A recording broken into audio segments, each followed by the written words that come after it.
Hello, good morning everyone. आज का हमारा टॉपिक है अर्थ्स कोऑर्डिनेट सिस्टम, पृथ्वी की निर्देशांक पद्धति। मानचित्र के अनेक कार्यों में से एक कार्य स्थिति निर्धारण अर्थात कौन कहाँ की सूचना प्रदान करना है। आदि मानव दिशाओं का ज्ञान, जहाँ सूर्योदय एवं सूर्यास्त के आगे पीछे एवं बाएं दाएं आदि के द्वारा और दूरी का ज्ञान उसको तय करने में लगे समय के आधार पर करता था, वही आज धरातल पर स्थिति निर्धारण किसी एक निश्चित बिंदु के परिप्रेक्ष्य में किया जाता है। वास्तव में यह स्थिति निर्धारण किसी विलक्षण संदर्भ या उत्पत्ति केंद्र की सहायता से किया जाता है, जिसकी स्थिति भूतल या ग्लोब पर सर्वविदित होती है। यदि मानचित्र पर इस प्रकार के बिंदु निर्दिष्ट हो तो इनके परिप्रेक्ष्य में परिभाषित दूरी एवं दिशा की जानकारी प्राप्त कर अन्य बिंदुओं की स्थिति ज्ञात की जा सकती है। यह स्थिति उस बिंदु का निर्देशांक कहलाता है।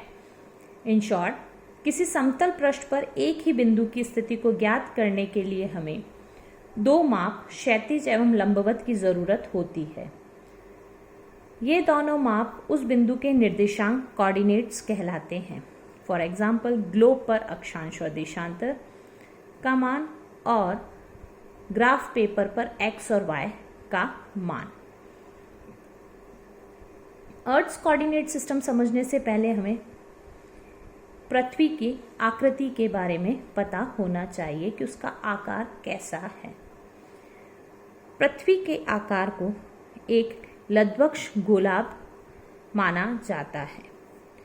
प्रारंभ में पृथ्वी को गोल, नारंगी के समान आदि आकृति का कहा जाता था, परंतु लगातार परीक्षणों से ज्ञात हुआ कि पृथ्वी की आकृति एक ऐसे दीर्घवृत्त या गोलाभ के समान है जो ध्रुवों पर चपटा है, परंतु भूमध्य रेखा के सहारे उभरा हुआ है।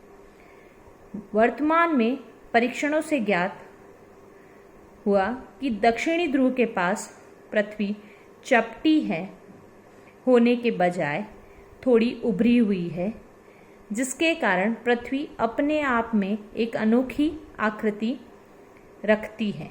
इसीलिए पृथ्वी की आकृति को जियोइड अर्थात पृथ्वी की भांति कहा जाता है। इसे लघु गोलाभ या लघु अक्ष दीर्घवृत्त भी कहते हैं। पृथ्वी में यह चपटापन उसके अपने कक्ष पर घूर्णन एवं उसके अद्भुत अपकेंद्रीय बल सेंट्रीफ्यूगल फोर्स के कारण है, जो गुरुत्व एवं घूर्णन बलों में संतुलन बनाए रखने के लिए पृथ्वी की आकृति को विकृत कर देता है।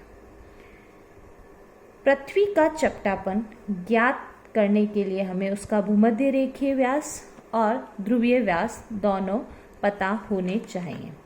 पृथ्वी का भूमध्य रेखीय व्यास 7926.5 मील या 12,756.4 किलोमीटर है, जबकि ध्रुवीय व्यास 7,899.6 मील या 12,713.2 किलोमीटर है। इन दोनों के मध्य का अंतर 43.2 किलोमीटर है। पृथ्वी का चपटापन ज्ञात करने का सूत्र भूमध्य रेखा व्यास में से ध्रुवीय व्यास को घटाकर भूमध्य रेखीय व्यास का भाग देने पर आता है। सो R is equals to 43/12,756.4 kilometre is equal to 1/300 means ध्रुवीय अक्ष भूमध्य रेखीय अक्ष से 1:300 गुना छोटी है। पृथ्वी की निर्देशांक पद्धति को समझने के लिए हमें पृथ्वी के प्रतिरूप ग्लोब पर स्थित रेखाजाल को समझना आवश्यक होता है। जैसा कि हम सब जानते हैं, पृथ्वी का एक प्रतिरूप ग्लोब है। और धरातल पर विभिन्न स्थानों की स्थिति निर्धारण करने हेतु प्राचीन काल से ही ग्लोबीय पद्धति का प्रयोग किया जा रहा है। यह पद्धति दो प्राकृतिक संदर्भ बिंदुओं पर आधारित है जो घूमने वाली पृथ्वी के अक्ष के दोनों सिरों उत्तरी एवं दक्षिणी ध्रुव के रूप में जाने जाते हैं। यह अक्ष पृथ्वी के केंद्र से होकर गुजरती है तथा धरातल के दो बिंदुओं पर स्पर्श करती है, जिससे दो निश्चित बिंदु ध्रुवों के रूप में पाए जाते हैं। दोनों ध्रुवों के मध्य स्थित बिंदु का बिंदुपथ एक बृहद वृत्त होता है जो पृथ्वी को दो बराबर भागों में विभाजित करता है।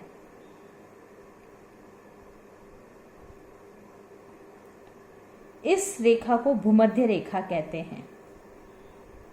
सूक्ष्म तौर पर विचार करने पर एक बिंदु और ज्ञात होता है जो भूमध्य रेखा वाले बिंदुपथ का केंद्र होता है तथा गोलाभीय पृथ्वी की सतह पर विद्यमान समस्त बृहद वृत्तों का केंद्र होता है, जिसे हम पृथ्वी का केंद्र कहते हैं।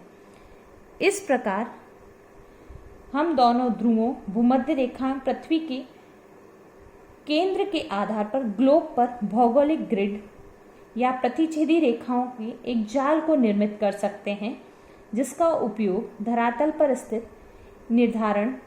स्थिति निर्धारण हेतु किया जाता है। इस ग्रिड में दोनों ध्रुवों को जोड़ने वाली उत्तर दक्षिण रेखाओं का समुच्चय होता है, जिसे मेरिडियंस या म्योत्तर या देशांतर रेखाएं कहते हैं। और इसी प्रकार पूर्व से पश्चिम भूमध्य रेखा के समानांतर समूह को समानांतर वृत्त, पैरेलल्स या अक्षांश वृत्त कहते हैं।